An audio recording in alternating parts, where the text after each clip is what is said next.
Работа межведомственной исполнительно-распорядительной комиссии по реализации государственной целевой программы «Жилище 2023-2025» в текущем году завершена. Каковы итоги работы проведенной жилищной комиссии, а также какие изменения внесены в программу по демографической политике? Побеседуем с Ромео Черкезия, главой правового отдела Министерства социального обеспечения Абхазии, и Сабиной Андарбуа, начальником отдела демографии этого ведомства. Здравствуйте. Здравствуйте. Добрый день. Здравствуйте, Ромео. Здравствуйте, Сабина. Итак, комиссия объявила о завершении целевой программы «Жилище 2023-2025» на этот год. Как была реализована программа? Сколько человек получили в рамках этой программы в этом году жилье? Кому отказали и по каким причинам? Хочется предысторию уйти в плане того, что в данную программу, по сравнению с 2022 годом на 2023 год были внесены изменения соответствующие. Данные изменения, коснулись финансирования программы. Из 40 миллионов, было увеличено на 20 миллионов. То есть, соответственно, на 2023 год было предусмотрено 60 миллионов рублей на реализацию данной программы. А также внесены изменения были, в частности, минимальной оплаты выделяемых финансовых средств на приобретение жилья, то есть от 500 до 700 тысяч, и от 1 миллиона до 1 200 000. Максимальная выплата.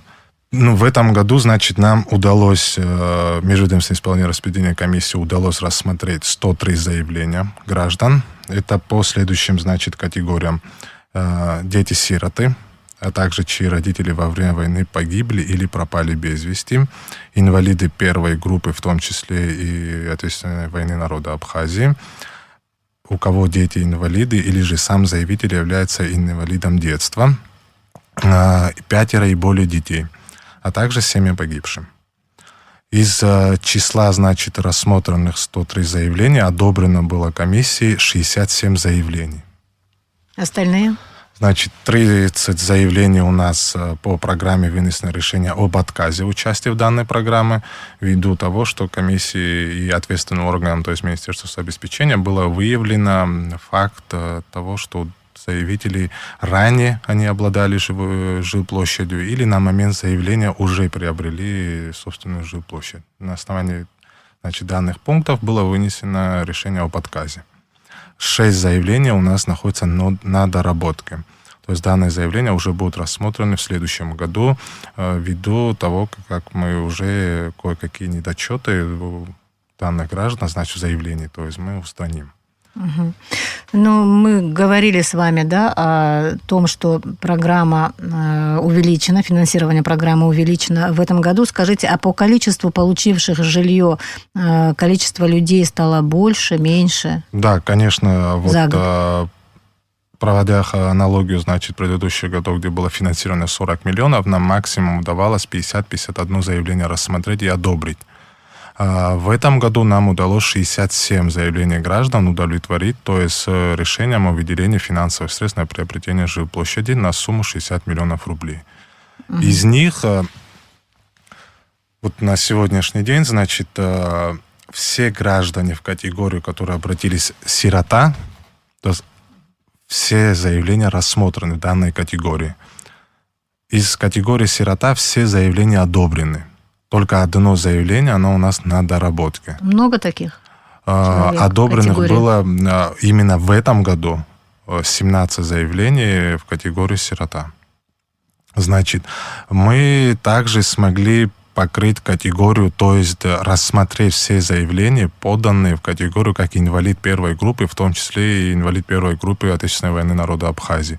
То есть данные заявления также все рассмотрены, и в основной, то есть и все количественно, одобрены. В основном или 100%? Нет, в основном одобрены, потому что среди данной категории также есть решение по отказу. Это ввиду того, что ранее уже заявителю предоставлялось жилплощади от государства, или же он был собственником уже жилой площади, или же является на сегодняшний день также собственником жилплощади.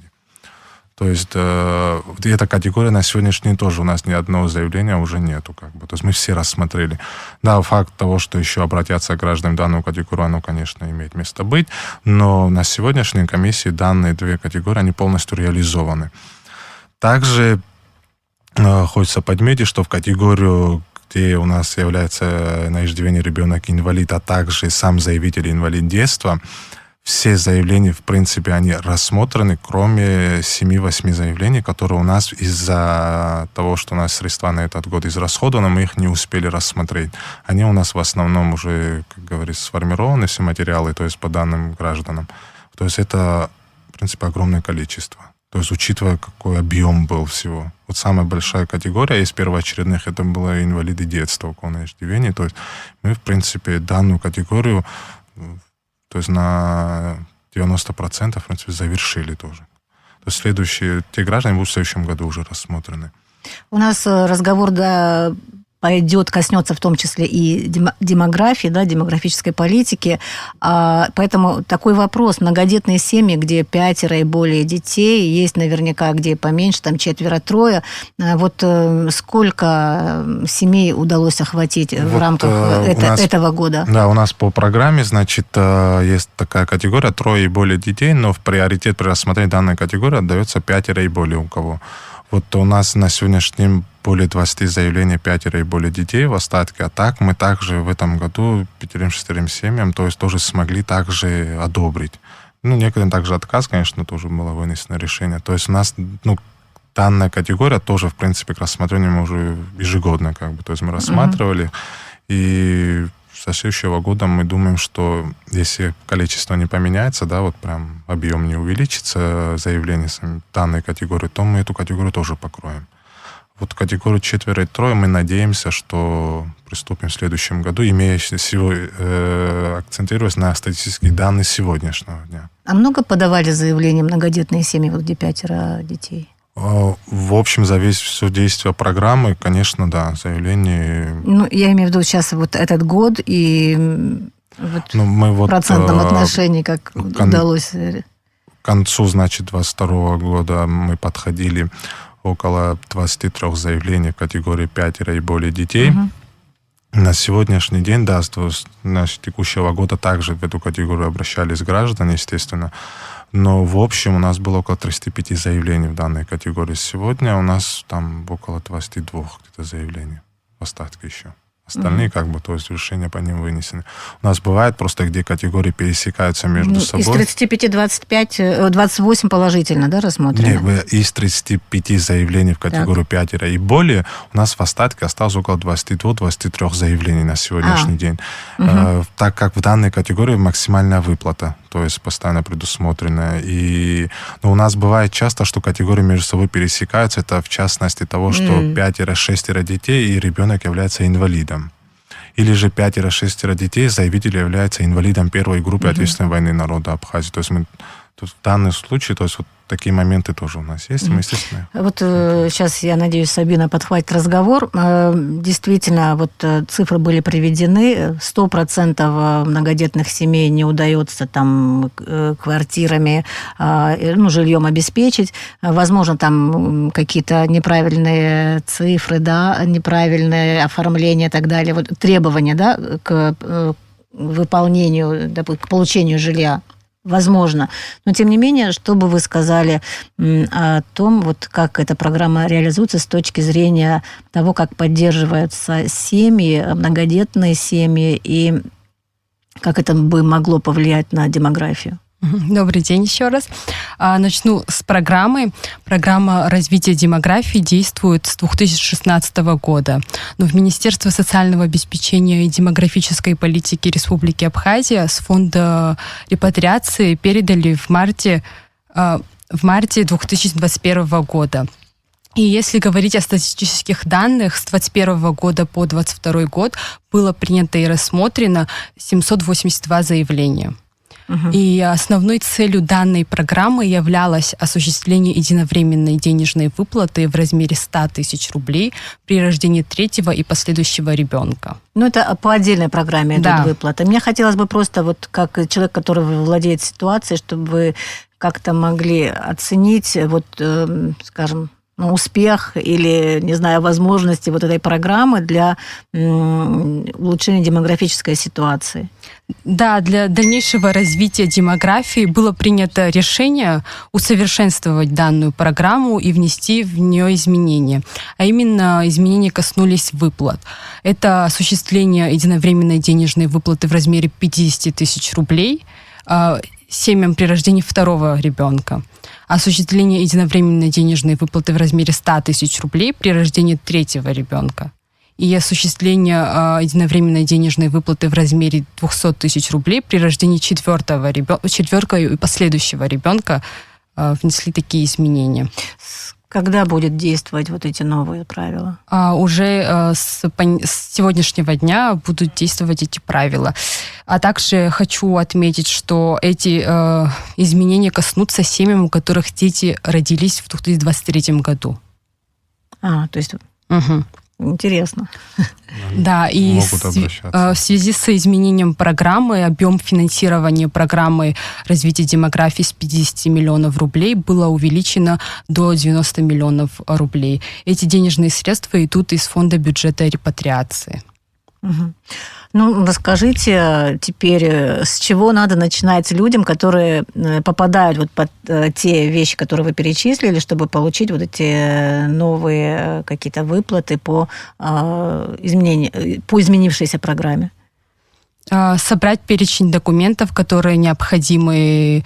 Можете назвать? Это паспорта, свидетельство о рождении всех детей, свидетельство о заключении брака, справка с места жительства и о составе семьи, справка с места работы, если родители работают, если нет, со школы или из детского сада, и расчетный счет в любом банке открыть на имя заявителя. Угу. Куда обращаться? Обращаться в Министерство социального обеспечения и демографической политики, в отдел демографии. Угу. А что вы ожидаете? Большого наплыва людей? У вас есть, наверное, какие-то предварительные списки и так далее? Но если говорить о принятых и рассмотренных заявлениях в этом году, за 2023 год, было принято и рассмотрено 164 заявления. Из 164 заявлений 40 семьям за рождение четвертого и последующего ребенка будет осуществлен перерасчет. То есть еще 100 тысяч рублей мы начислим им. Угу. Я так понимаю, что для каждого случая своя сумма, которая выплачивается. Да. Могли бы сказать, вот как она варьируется?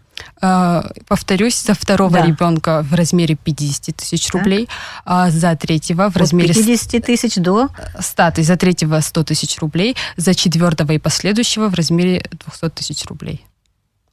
Очень неплохо.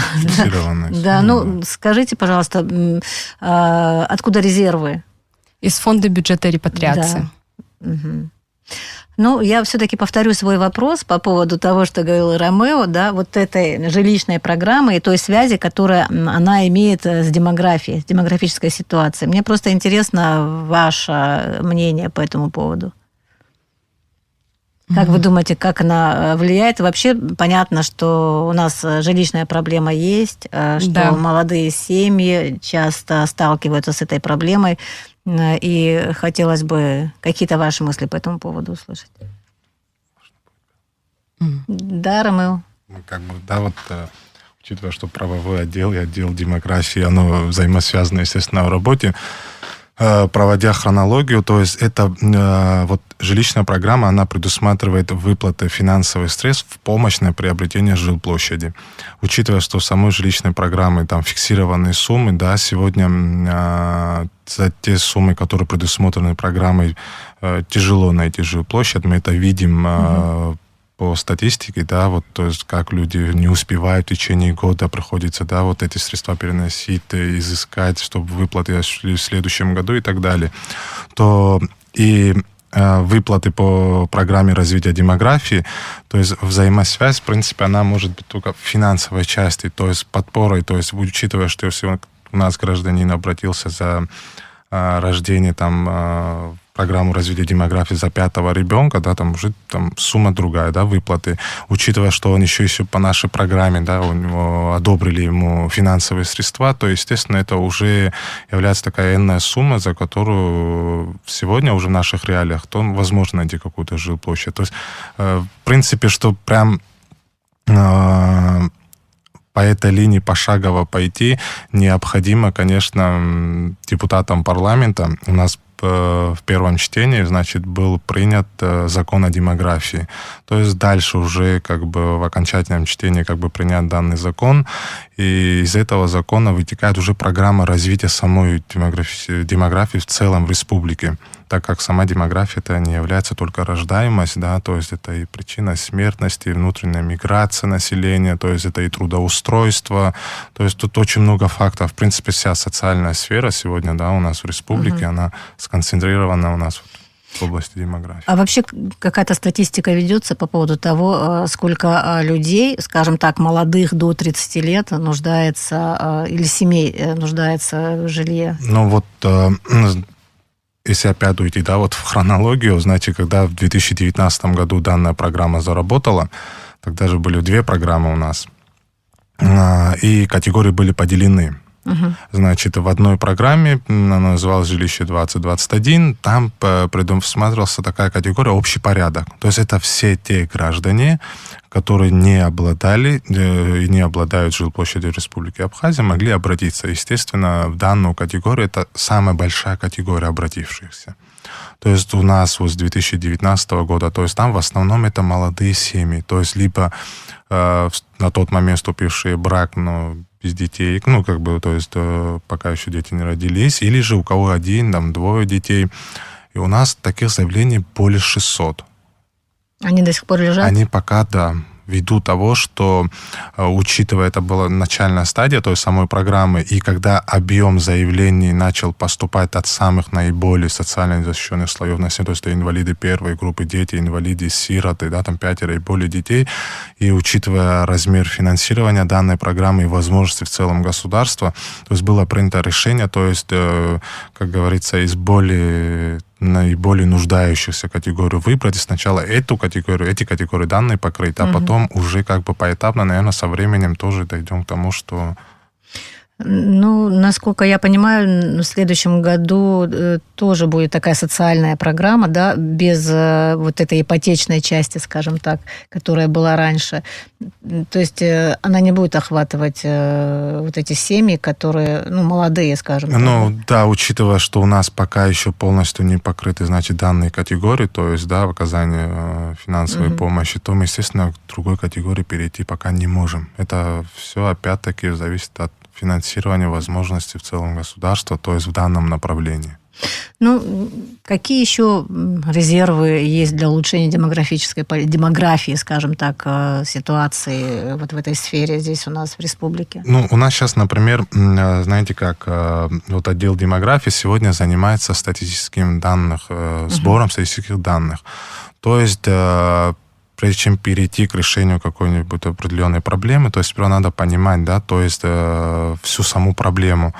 В рождаемости, да, сегодня у нас какие-то статистические данные есть. Вот мы ведем статистические данные детей, которые родились на территории Республики Абхазия. Сейчас проводим сбор анализов статистических данных, вернее, которые родились за пределами Республики Абхазия. Ведь еще помимо данной программы еще есть выплаты фонда социального страхования и так далее. То есть там тоже, да, вот на 2023 год предусмотрены были увеличения финансирования, то есть выплат. А также ведется сбор в соответствующих учреждениях, значит, медицинского медучреждения и так далее. То есть причину смертности молодого, значит, коленостарческого возраста, то есть какие еще... То есть тут работы очень объемистая работа. То есть сейчас вот таких вот цифр основных, они еще собираются? Да, они еще собираются, потому что мы устанавливаем сейчас причину. То есть вот заболеваемости какие, почему, допустим, сегодня да, на молодое поколение в возрасте 30 лет такой большой объем смертности. Да, у нас. Можно ли вот без этих данных работать над законом? Сложно без этих данных, конечно же, работать над законом. Ну, скажите, может быть, есть какие-то все-таки какой-то костяк данных, на который можно ориентироваться? И как вы вообще видите эту ситуацию с демографией? Да, безусловно, демографическая ситуация, как я уже говорила, имеет проблему на территории Республики Абхазия. И сейчас мы разрабатываем и хотим усовершенствовать. И в дальнейшем, я думаю, мы как-нибудь решим эту проблему. Какие-то подвижки? В любом случае, потому что вот сам законопроект, который находится еще в парламенте, да, после первого чтения, там это не просто там законопроект, а сам законопроект подразумевает создание программы, то есть целой программы, и внутри этой программы несколько этапов развития демографии, в том числе и охватывается это и жилищная проблема, то есть молодых семей, и многодетных, то есть это то, что туда включено. То есть там 4 этапа внутри. То есть это с момента основания семьи и сопровождения, то есть уже до совершеннолетия детей. То есть у нас как бы в принципе данная программа начерного варианта уже есть, просто необходим закон.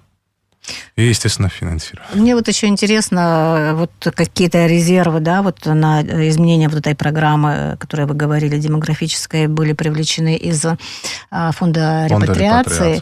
Да. Но это же тоже касается демографии. То есть, получается, конечно, просто перекидывание средств. Средства, то есть исполнителем данной программы является Министерство социального обеспечения, а вот финансирование данной программы происходит из фонда репатриации. А на саму репатриацию эти средства... Нет, это при самой репатриации комитет. Специально? Это, да, и при комитете, значит, есть свой фонд, отдельный фонд. То есть это фонд, в принципе, это как То есть нельзя копилка. Сказать, что вот забрали у них и это отдали копилка. им. То есть нельзя, конечно, не подметить тот факт, что сам фонд репатриации был инициатором внесения данных изменений в эту программу ввиду того, что средства, то есть как бы сейчас не совсем будет правильно сказать, что свободные средства, но более было принято приоритетом направить данные средства в эту программу, да, потому что на сегодня проблему демографии мы прекрасно, в принципе, понимаем, на каком она у нас уровне, и любая возможность для улучшения данной ситуации, проблемы, то, конечно, ее надо всегда этим воспользоваться. Фонд репатриации, в принципе, также проявил инициативу, его совместными усилиями были внесены данные изменения, что это касается выплат. И вот средства были изысканы, значит, из фонда репатриации. Спасибо вам большое. Спасибо за интервью. Спасибо. Я напомню, что о том, каковы итоги работы жилищной комиссии 2023-2025 на этот год, а также какие изменения были внесены в программу по демографической политике и какие выплаты предстоят в рамках этой программы для некоторых категорий граждан, мы говорили с Ромео Черкезия, главой правового отдела Министерства социального обеспечения, и Сабиной Андарбуа, начальником отдела демографии этого ведомства. Такие были обстоятельства.